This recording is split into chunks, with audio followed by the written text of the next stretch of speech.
Sejam todos bem-vindos ao nosso podcast Propostas e Respostas de Deus. E hoje nós vamos encerrar o nosso papo sobre a vida de Abraão. Abraão aqui com vários podcasts, né? E o próximo a gente vai falar de Isaac. Então, vimos aqui que Abraão era um cara que não se colocava em primeiro lugar e estava pronto para deixar o seu legado para cuidar de Sarai, Isca. E ele estava se esforçando para confiar na história, mas ele tinha dificuldades, né? Chegando até recorrer ao Egito, né? Cometendo um erro nesse processo. Mas ele aprende com os seus erros e deixa Ló partir, não só uma, mas duas vezes. E continua na luta, tentando entender o que Deus está fazendo. Nesse esforço de entender o que Deus está fazendo, ele bagunça bastante as coisas, ele e Sara, com Agar. Mas Deus volta a ele e reafirma: você ainda é o cara. Mas ele espera mais de Abrão do que de Noé ou de Adão. É importante manter os olhos na história que está sendo contada. E a gente vê que Abraão se esforça, mas pede provas quando o negócio demora, né? O que não é inesperado, afinal, Abraão não tinha um histórico com esse Deus, estava construindo, né? Ele não tinha outras pessoas, outros exemplos, outros profetas, outros patriarcas para se mirar, para lembrar. Ele aqui era o primeiro, né? Por isso é chamado de o pai da fé. Então ele está aqui tentando, com graus variáveis de sucesso, até que em Gênesis 18, vou pedir aqui para a Paty ler até o verso 5. O Senhor apareceu a Abraão perto dos carvalhos de Manre, quando ele estava sentado à entrada de sua tenda, na hora mais quente do dia. Abraão ergueu os olhos e viu 3 homens em pé, a pouca distância. Quando os viu, saiu da entrada de sua tenda, correu ao encontro deles e curvou-se até o chão. Disse ele: meu senhor, se mereço o seu favor, não passe pelo seu servo sem fazer uma parada. Mandarei buscar um pouco d'água para que lavem os pés e descansem debaixo desta árvore. Vou trazer-lhes também o que comer, para que recuperem as forças e prossigam pelo caminho, agora que já chegaram até este seu servo. Está bem, faça como está dizendo, responderam. Obrigado. A gente vê aqui Abraão recebendo esses 3 que vêm pelo caminho, né?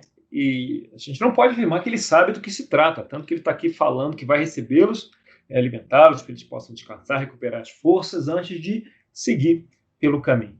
O Oriente Médio tem, né, essa cultura tribal do Oriente Médio tem esse padrão ouro de hospitalidade.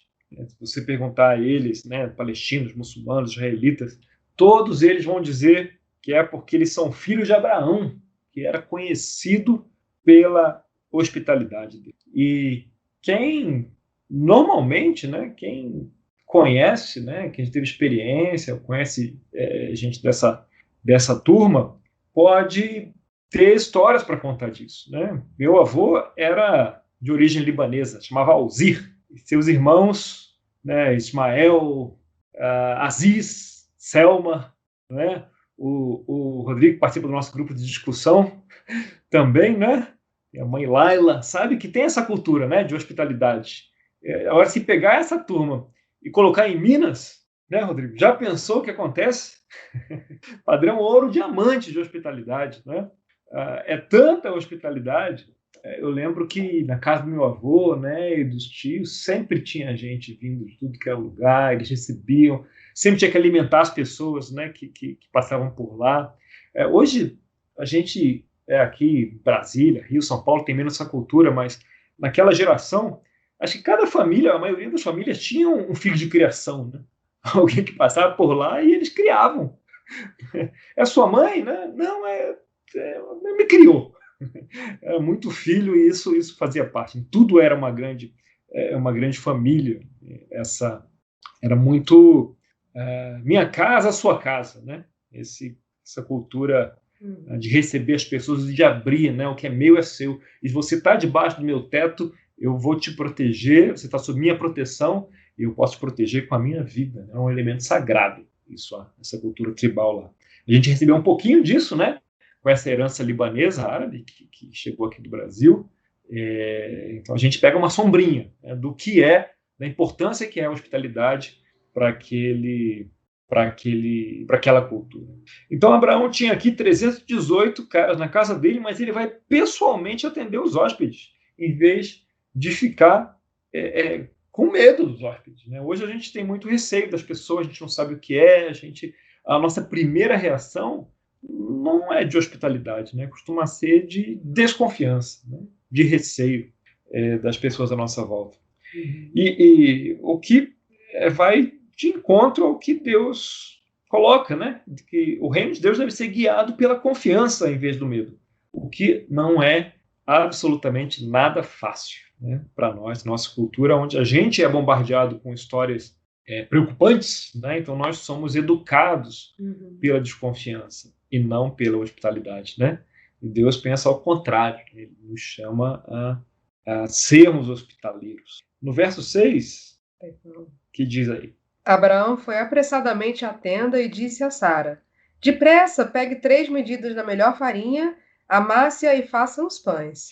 Curioso que acredito que essa medida é compatível com entre 60 a 80 pães. Então, se é para receber, é para receber direito, para fazer pão para caramba, né? Hospitalidade radical, do 7 ao 12. Depois correu ao rebanho e escolheu o melhor novilho, e o deu a um servo que se apressou em prepará-lo. Trouxe então coalhada, leite e o novilho que havia sido preparado, e os serviu. Enquanto comiam, ele ficou perto deles em pé, debaixo da árvore. Onde está Sara, sua mulher? Perguntaram. Ali na tenda, respondeu ele. Então disse o Senhor: Voltarei a você na primavera, e Sara, sua mulher, terá um filho. Sara escutava a entrada da tenda, atrás dele. Abraão e Sara já eram velhos, de idade bem avançada, e Sara já tinha passado da idade de ter filhos. Por isso riu consigo mesma, quando pensou: depois de já estar velha e meu senhor já idoso, ainda terei esse prazer? Sara riu, como Abraão já tinha rido antes, né? Mas parece que havia uma diferença aqui. O pessoal discute isso, que talvez Sara tivesse na cabeça, né, pensando se ainda teria prazer sexual. O hebraico permite essas interpretações, né? Pensaria algo como: pô, será que a gente não seria capaz de praticar o ato que leva a ter um filho? Isso seria bem interessante, né? E ela, pensando nisso, riu também, né? Uma risada diferente da de Abraão, que eles nem comentam, né? Mas vamos aqui, 13. Mas o Senhor disse a Abraão: Porque Sara riu e disse: Poderei realmente dar à luz, agora que sou idosa? Existe alguma coisa impossível para o Senhor? Na primavera voltarei a você, e Sara terá um filho. Sara teve medo, e por isso mentiu. Eu não ri, mas ele disse: Não negue, você riu. Então você tem aqui esse papo aqui, né, dos anjos com Sara pela forma que ela riu aqui, e que eventualmente vai até ter consequências, né, no nome de Isaac, né? Ele riu, ela riu, ele riu, né? E o nome de Isaac significa isso, né? Ele ri, muita gente ri. Então parece que o que para Isaac a gente vai ver no próxima conversa, mas Isaac realmente tem motivos para rir, né? E uma vida mais de boa do que o de Abraão e do que a de Jacó. Ainda, claro, né? Com bons desafios. Vamos, então... Aqui a gente vai pular um pouquinho, a gente tem que acelerar, né? Senão a gente não termina falar sobre Abraão hoje. Vamos pular aqui Gênesis 19, né? Tem um pedaço aqui de Sodoma, a negociação de Abraão tentando salvá-la, né? Os comentaristas judaicos sempre reforçam que os patriarcas tinham algo chamado chutzpah, né? Aquele fogo dentro de si, aquela paixão dentro de si, né? Então Abraão, mesmo com muita reverência e respeito, negocia 40, 30, 20, e se houverem 10 justos, né? E Deus responde: se houverem 10 justos, eu não destruirei a cidade, né? A gente vai eventualmente voltar a Gênesis 19, quando a gente estiver lá por Êxodo, e a gente vai visitar 3 histórias aí com a ira de Deus. Mas Gênesis 19 realmente é um ponto fora da curva. E até por isso, Abraão acha tão estranho que Deus vai destruir a cidade, né? E aí fica conversando com ele. E é nesse ponto também que a gente vê Ló, né, de novo, e Ló está lá aos portões de Sodoma, como um dos juízes da cidade. A gente vê que ele está meio aqui assimilado pela cultura. Em Gênesis 20, no verso 2, a gente vê também que Abraão, diante de Abimeleque, ele repete lá o que ele fez com Faraó, e manda Sara dizer que é sua irmã. E acontece um pouco da repetição disso, mas aí ela volta mais rápido, né, para Abraão aqui, e segue a vida, né? Ele repete aí o mesmo erro. Será que ele vai reagir da mesma forma que da outra e continuar confiando na história? Vamos ver aqui e conversar um pouco sobre 21 e 22. Você pode ler o 21 aqui? O Senhor foi bondoso com Sara, como lhe dissera, e fez por ela o que prometera. Sara engravidou e deu um filho a Abraão em sua velhice, na época fixada por Deus em sua promessa. Abraão deu o nome de Isaque ao filho que Sara lhe dera. Quando seu filho Isaque tinha 8 dias de vida, Abraão circuncidou, conforme Deus lhe havia ordenado. Estava ele com 100 anos de idade quando lhe nasceu Isaque, seu filho. E Sara disse: Deus me encheu de riso, e todos os que souberem disso rirão comigo. E acrescentou: Quem diria a Abraão que Sara amamentaria filhos? Contudo, eu lhe dei um filho em sua velhice. O menino cresceu e foi desmamado. No dia em que Isaque foi desmamado, Abraão deu uma grande festa. Sara, porém, viu que o filho de Agar, a egípcia, dera a Abraão estava rindo de Isaque, e disse a Abraão: Livre-se daquela escrava e do seu filho, porque ele jamais será herdeiro com o meu filho Isaque. Isso perturbou demais Abraão, pois envolvia um filho seu. Mas Deus lhe disse: Não se perturbe por causa do menino e da escrava. Atenda a tudo que Sara lhe pedir, porque será por meio de Isaque que a sua descendência há de ser considerada. Mas também do filho da escrava farei um povo, pois ele é seu descendente. Na manhã seguinte, Abraão pegou alguns pães e uma vasilha de couro cheia d'água, entregou-os a Agar e, tendo-os colocado nos ombros dela, despediu-a com o menino. Ela se pôs a caminho e ficou vagando pelo deserto de Berseba. Quando acabou a água da vasilha, ela deixou o menino debaixo de um arbusto e foi sentar-se perto dali, à distância de um tiro de flecha, porque pensou: não posso ver o menino morrer. Sentada ali perto, começou a chorar. Deus ouviu o choro do menino, e o anjo de Deus do céu chamou Agar e lhe disse: O que a aflige, Agar? Não tenha medo, Deus ouviu o menino chorar, lá onde você o deixou. Levante o menino, tome-o pela mão, porque dele farei um grande povo. Então Deus lhe abriu os olhos, e ela viu uma fonte. Foi até lá, encheu de água a vasilha e deu de beber ao menino. Deus estava com o menino. Ele cresceu, viveu no deserto e tornou-se flecheiro. Vivia no deserto de Parã e sua mãe conseguiu-lhe uma mulher da terra do Egito.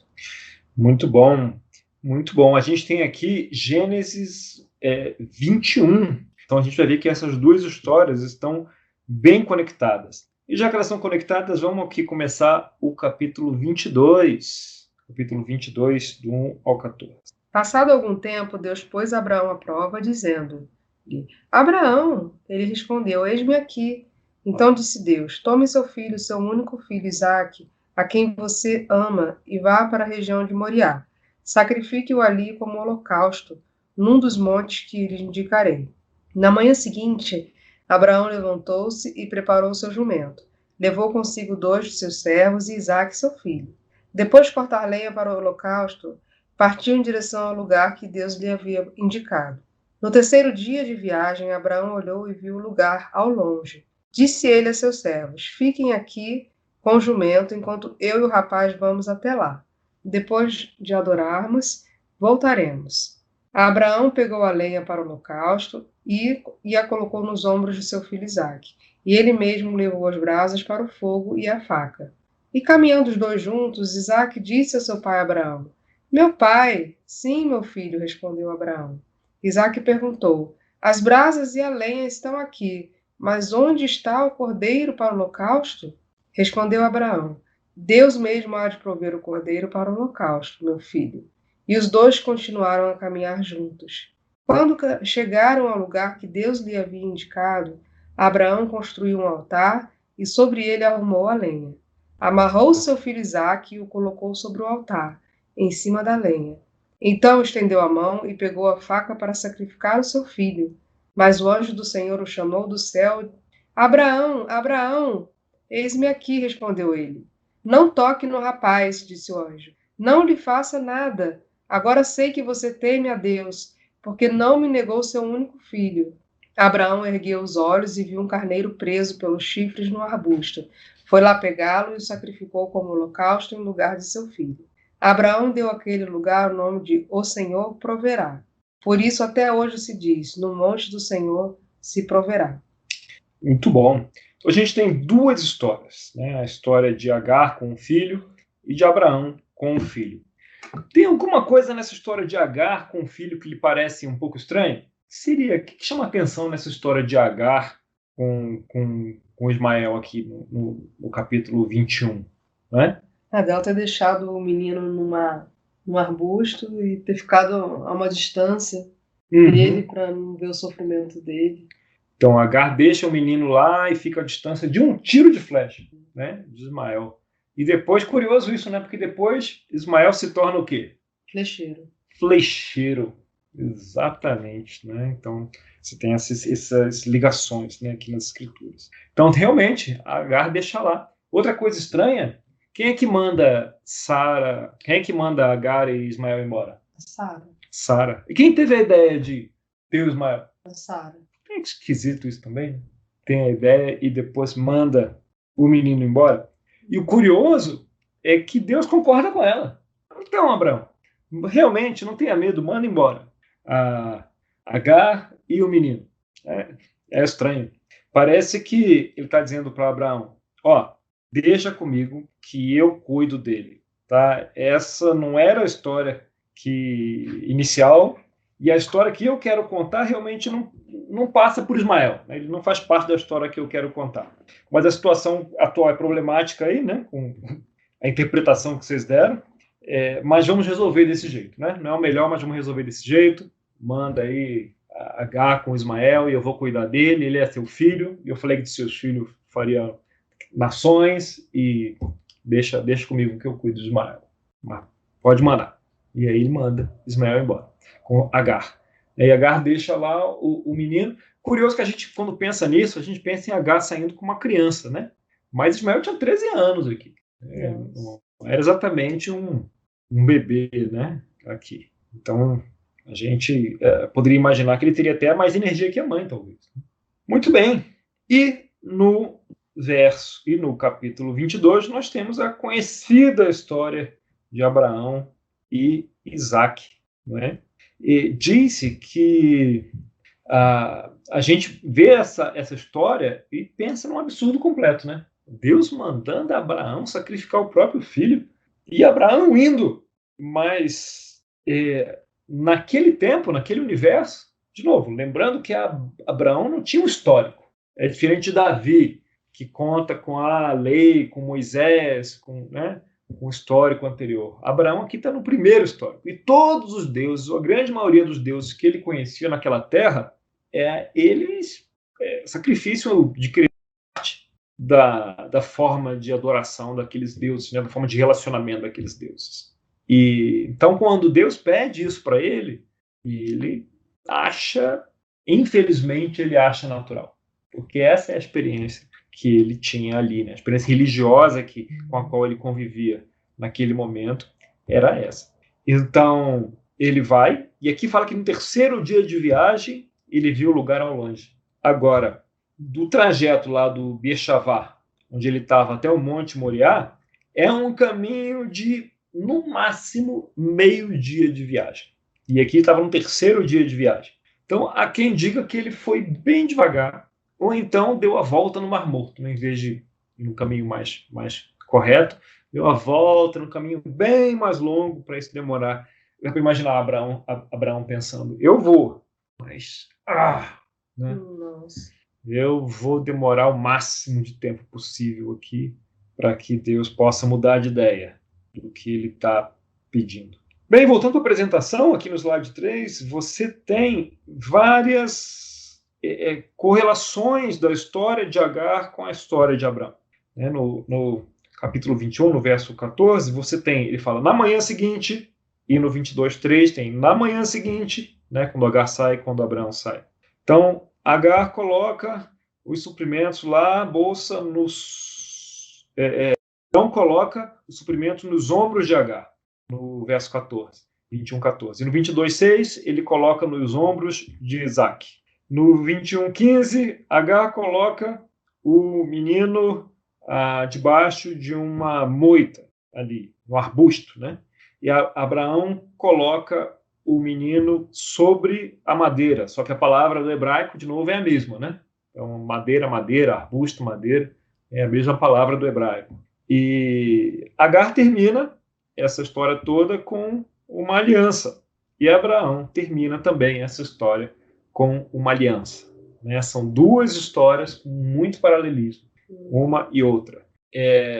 E as escrituras, o escritor colocou as duas bem próximas uma da outra, né? Para esse paralelismo ficar até mais evidente. Ele está, obviamente, conectando as duas histórias. E se ele está conectando as duas histórias, talvez deve haver o que aí dentro? O que tem aí, com tanto paralelismo? Um quiasmo. Um quiasmo. Muito bom, querida. E aí, se a gente olhar aqui, você pode procurar o quiasma, né, e achar o centro. Eis-me aqui, né? Agora a gente abre um parênteses rápido para, de novo, recorrer ao hebraico. Esse eis-me aqui não é uma palavra com a tradução direta, como muitas no hebraico. É o enani. Enani. Então você tem o centro aí está de roxo, né? Está no verso 7, quando ele fala, sim, meu filho. Mas é o mesmo eis-me aqui. Por que é o mesmo eis-me aqui, sim, meu filho? Tem nada a ver uma coisa com a outra. Tem, na verdade. Porque essa expressão do 22:1, eis-me aqui, é esse hebraico, enani. No 22:11, quando Deus chama Abraão, ele fala, eis-me aqui, enani. E quando Isaac vira para Abraão e fala, meu pai, ele responde, sim, meu filho, mas ele responde, enani, que é traduzido como sim, meu filho, mas é eis-me aqui. Né? E é esse eis-me aqui do meio, enani, é que é o centro dessa história. Então, aqui, sem querer, ele confronta Abraão, né, com o maior medo que ele tinha. Né? Essa é uma situação clássica de fuga ou luta. Né?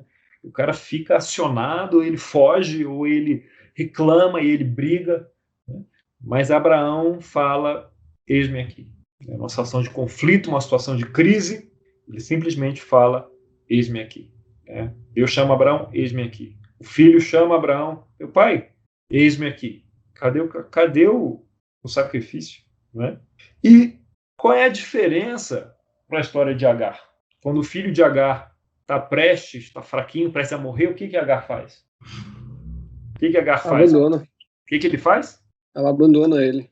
Ela vai para outra árvore, né? Abandona ele numa moita, num arbusto, né? E fica chorando de um lado e ele do outro. Não, ele fica chorando, né? Não, ela também, né? Ela também. Mas Deus, é curioso, né? Porque Deus ouve as lágrimas do menino. Não ouve as lágrimas, não é dela, né? É do menino. O menino inocente lá, que ele ouve as lágrimas, né? E atende. Então, no momento ali crítico, de fuga ou luta com Agar, o que ela faz? Ela foge, né? Foge e deixa o menino. No momento crítico de Abraão, de fuga ou luta, que Isaac fala, meu pai, o que ele faz? Eis-me aqui. Eis-me aqui. Né? Essa é a diferença crítica de Agar para Abraão. Uhum. E se a gente vê outras situações, assim, quando Moisés está lá na moita pegando fogo, né? E Deus está chamando lá Moisés e tal, e Moisés está dando aqueles migué todo lá, não, mas eu não sei falar, manda outro, ninguém vai acreditar em mim. E aí tem uma hora que Moisés faz uma pergunta. E se perguntarem quem é você, qual é o seu nome, o que eu respondo? E aí Deus fala, eu sou, né? Eu sou o que sou. Mas é toda essa dificuldade da tradução, né? É compatível com o eis-me aqui. Né? Eu sou, eu sempre fui, eu sempre serei. Né? Essa expressão em hebraico que significa isso. Né? Essa plenitude de estar ali, né? De estar presente. Então, esse foi é compatível com o eis-me aqui, né, que Deus fala.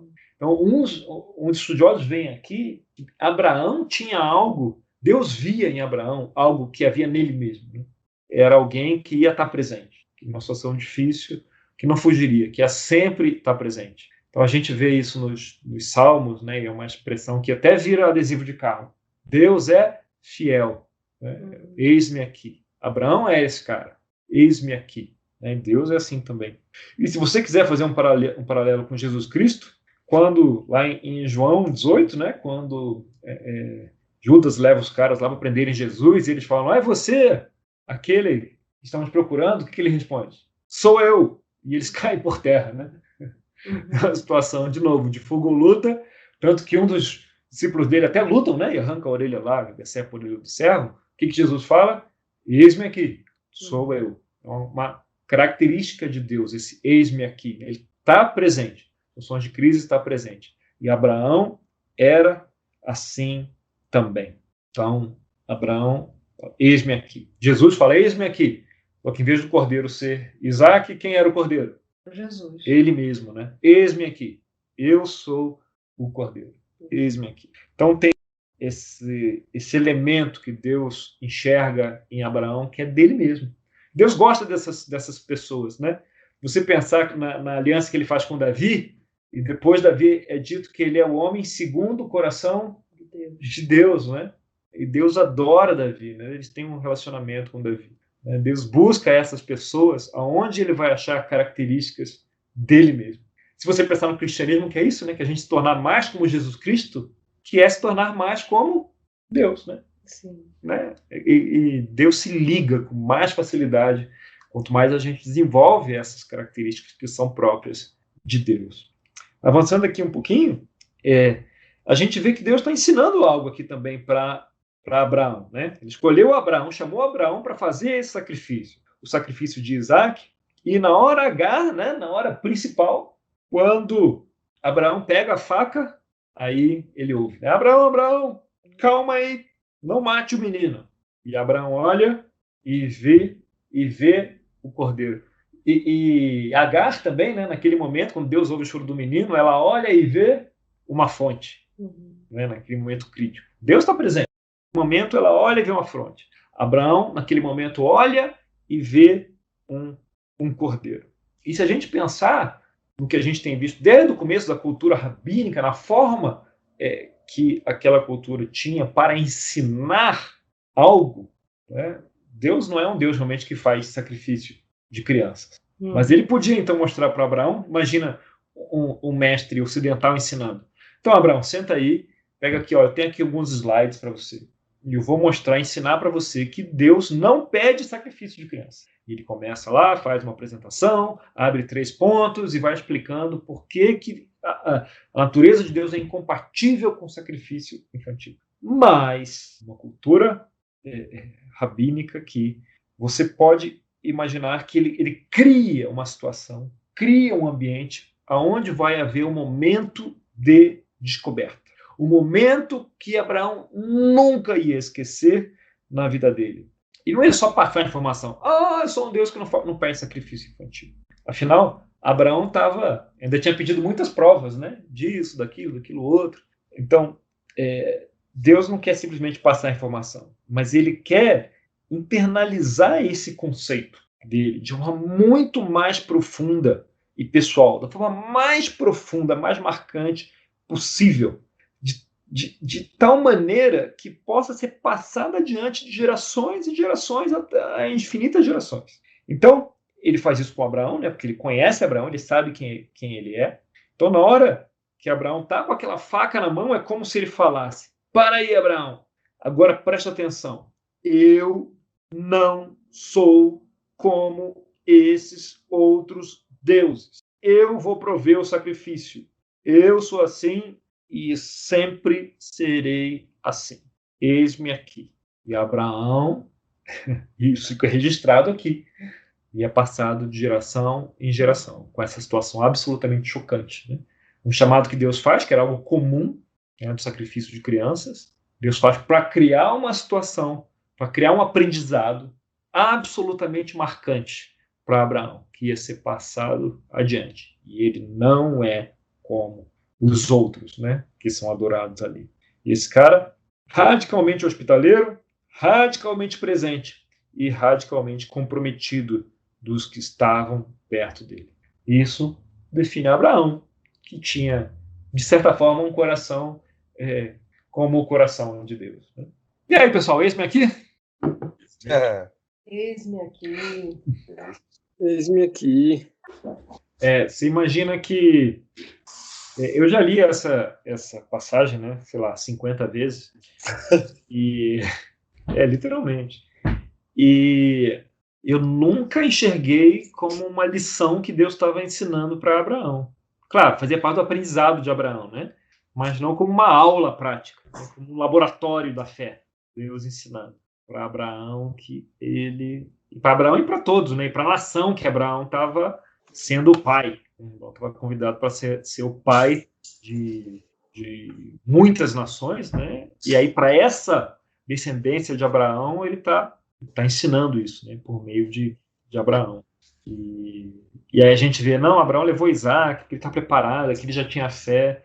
Abraão é um cara absurdamente fiel, né, nos acordos que ele faz. Por isso ele foi lá. Mas ele era um cara com chutzpah, né? Tipo, eu vou fazer, mas vou deixar claro que eu estou muito chateado com esse. No coração dele, né? Do tipo, caraca, eu vou perder agora Isaac. Eu tinha falado para ficar com Ismael, porque Ismael ele podia garantir. Perdi Ismael, perdi Ló, vou perder Isaac agora. Esse Deus, onde eu fui amarrar meu cabrito, o meu carneiro, né? Porque nesse momento, acho que ele estava questionando todas as decisões passadas dele, né? Mas fez um acordo, fez, né? Esse é o cara, né? O contrato é esse. Então, eu vou lá e vou atender o chamado. E ele vai, né? E ele vai e a aula é desenhada dessa forma, né? Que fica absolutamente marcante, traumatizante até. A forma que ele ensina Abraão. Abraão, e ninguém vai esquecer disso, né? Você vai aprender e ninguém mais vai esquecer disso. Porque assim, é chato ter que aprender uma lição dessa de novo. Imagina. E você tem isso, na verdade, né? Porque na história de Israel você tem pelo menos 2 deuses que fazem isso, dois reis que fazem isso, né? Eu não sei se tem mais, 2 eu tenho certeza que tem. Acais e Manassés, que sacrificam filhos, né? Em sacrifício. Né? Então, embora os sacerdotes aprendam, né? Até os reis chegam a cometer, né, esses infanticídios. Então a gente vê o rei Ezequias, o grande rei Ezequias, sensacional, mas o irmão mais velho dele queimou, bicho, foi sacrificado. É um negócio que acaba acontecendo na história de Israel. E é interessante também o paralelismo com a história de Agar, né? Com a história de Agar. Com o Egito, porque Agar simboliza isso, né? Agar simboliza o Egito, né? E o paralelismo. Olha como é o Egito. Né? Eu vou cuidar de Ismael, mas olha como é o Egito. Né? Na hora H, ele vacila. E os profetas falam isso no futuro. Né? Você está dependendo do Egito, ele vai quebrar como um caniço que quebra na sua mão quando você conta e tal. Isso é repetido vez após vez, né, no futuro. Como não dá para contar com o Egito. Eles estão muito fortes, estão Paraná, mas não dá para contar com o apoio dele na hora H. Então, aqui é a primeira vez que isso é ensinado. Uma outra coisa que chama a minha atenção é porque é muito difícil você ler com os olhos da época, né? Claro, é impossível, na verdade. Mas mesmo se esforçando, sabendo que eu tenho que ler com os olhos da época, sempre me pareceu um chamado absurdo, chamado de Deus para sacrificar Isaac. Sempre me pareceu absurdo. As 50 vezes que eu li, 50 vezes eu achei um absurdo.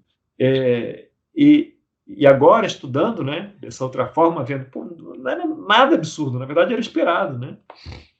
Porque, não esperado, mas era natural, né? Era comum que isso era um chamado comum que os caras faziam, né?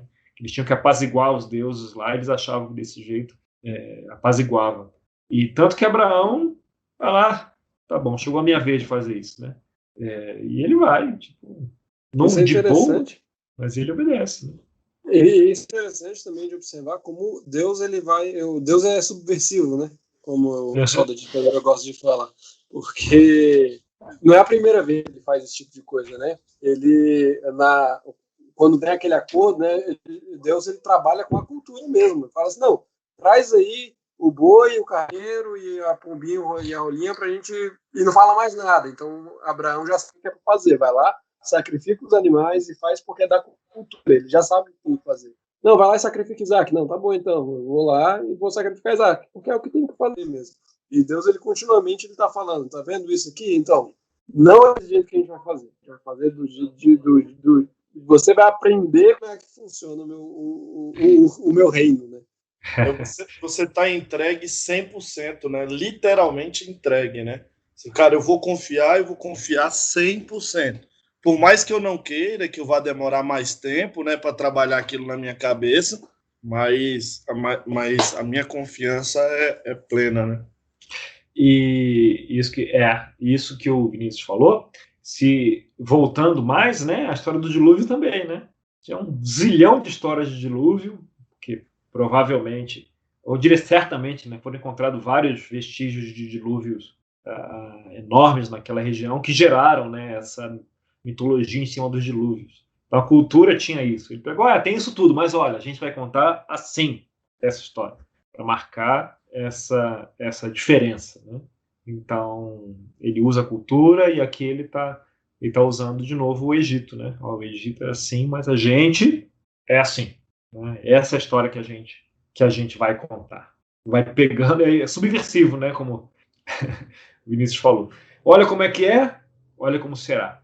E essa subversão ela vai seguir até Apocalipse, né? Esse como é e como será, como é e como deve ser, como é e como deve ser.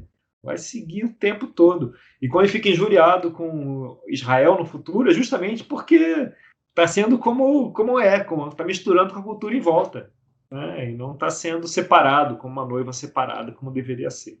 Então, Deus fica indignado com isso. Não, você está misturando tudo. Não é para ser assim. Então, muito bem. É isso que a gente aprende com Abraão. Assim, só... Esse homem que ainda vai ter 8 filhos depois. Só o que me marcou bastante, né? Marca bastante desse do 18 ao 22 é também como ele trata os convidados, né? Como você disse no começo do podcast, eu só queria ressaltar o como eu gosto daquela parte ali, né? O pessoal diz que ele estava se recuperando de uma cirurgia, aí ele vê 3 malucos andando no meio do deserto e fala assim, não, a gente vai fazer uma festa agora para aqueles caras que estão ali. E segue correndo, né? Porque ele só descobre quem é Deus. Eu me perdi, eu não sei se você chegou a falar sobre a parte, mas ali no começo. Mas ele só descobre quem é Deus depois. Lá quando ele está falando sobre de Sodoma e Gomorra. Por enquanto era só 3 caras. Exatamente. Ele achava que os caras estavam passando, né? Fala, se recupera aí. E isso que o Vinícius colocou aqui, muitos comentaristas dessa parte acredita que ele estava lá no sol do dia porque ele estava se recuperando da circuncisão, né? É um outro parágrafo, então eu não tenho certeza se mas muita gente boa acredita que sim, que ele estava se recuperando da circuncisão e a casa, né, toda se recuperando, mas ele mesmo assim, até por isso que ele estaria parado ali à tarde, né, porque a recuperação de uma cirurgia sem novalgina, né, sem dipirona é bem mais difícil. E ainda assim ele recebe os caras, né, prepara um banquete, né, e estende a hospitalidade para eles. Para mim, a parte mais bizarra desse capítulo 19 é quando ele quer proteger os homens que foram para a casa dele, Ló, né? E aí ele oferece as filhas no lugar dos homens que querem atacar os filhos. Para mim isso é uma coisa muito absurda, assim, que na verdade é bem difícil de entender. Isso você pode imaginar pela lei da hospitalidade, né? Os hóspedes você deveria proteger com sua própria vida. Aí se pergunta, mas por que ele não se entregou? Bem, se ele se entregasse, quem iria proteger os hóspedes, né? Então ia ficar sem ninguém, né? Ele era a última barreira. Então, para nós é um absurdo completo, mas dentro daquela sacralidade da hospitalidade, então mesmo Ló, meio assimilado pela cultura de Sodoma, ele mantém algo ali, né? Daquela família, daquele clã que ele fazia parte. E dentro daquilo, nada é mais sagrado do que proteger um hóspede debaixo do seu teto, com sua própria vida. Mas se ele usasse a própria vida dele, ele não ia poder proteger os hóspedes. Então, o que ele tem é as filhas ali, que é, para nós, um absurdo completo. Mas dentro daquela cultura, a prioridade são os hóspedes, né? Que ali representavam a Deus. Mas antes que ele chegue a fazer isso, na cabeça de Ló é assim. É um negócio que é inegociável isso. Mas não na cabeça de Deus, né? Tanto que, enquanto Ló está ali negociando e os caras estão ficando irritados, ele puxa Ló para dentro e deixa todo mundo cego e depois resolve de outro jeito. Mas na cabeça de Ló, ele morreria, mas os hóspedes ficariam seguros, né? Porque esse era o princípio dele, entende? Então, realmente, olhando com os olhos da nossa cultura, é impensável, é um absurdo. Mas naquela cultura de hospitalidade, da sacralidade da hospitalidade, se você colocar como isso é a primeira coisa, realmente ele agiu dentro dessa lógica, dentro da lógica da sacralidade da hospitalidade. Então, não que Deus concordasse com não, isso. tanto que Deus arrumou outro caminho, né? Arrumou outro caminho para aquilo. E mas, quando isso assim, acontece, Deus, ele concorda com. E quando isso acontece no futuro coração. de novo, desculpa. Não, eu ia falar que quando isso acontece no futuro de novo, com o levita e a concubina, né? Não com a filha, mas com a concubina, o resultado é que a tribo é quase exterminada, né?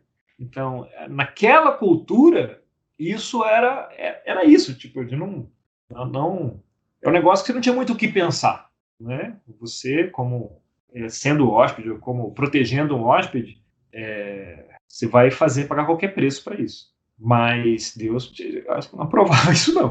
Tanto que quando acontece na Escritura, tudo tem consequências muito graves, né? Faz sentido? Acho que Deus deveria aprovar? Não, estou dizendo assim, essa cultura, essa sacralidade aí enfim, da hospitalidade, né? É uma coisa meio bizarra mesmo. Eu acho que também deve estar relacionada à confiança em Deus também, né?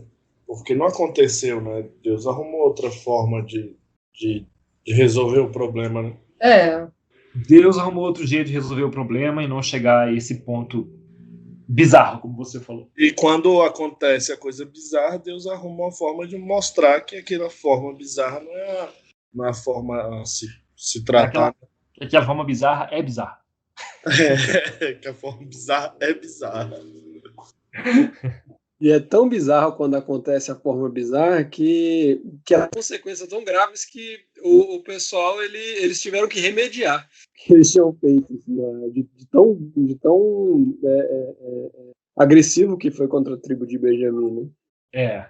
Eles fizeram uma reação tão forte que depois tiveram que dar um jeitinho, né? Dar um jeitinho de fazer uma gambiarra. Muito bem, era isso que tínhamos para hoje.